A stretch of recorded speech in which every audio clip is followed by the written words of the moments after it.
Sa number 3, sa lakyan pakadto sa patio na wad-an preno. 8 patay.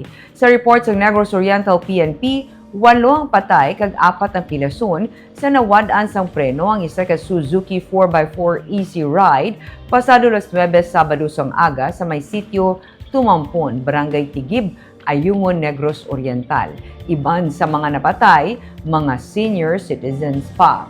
Base man sa reports ng PNP, nakaluwas ang driver nga nakapanugid sa ila nga yara sila sa dulhugon nga parte sang dalan sa mawad-an sang preno ang salakyan, gani nagrekta ini kag nagbaliskad sa batuhon nga bakante nga lote.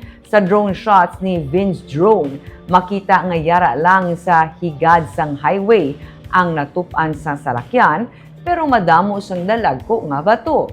Mapapatyo kuntani ang mga biktima para sa isa ka service para sa death anniversary sang ilang nga minatay. Ginabulong sa ospital ang mga nasamaran.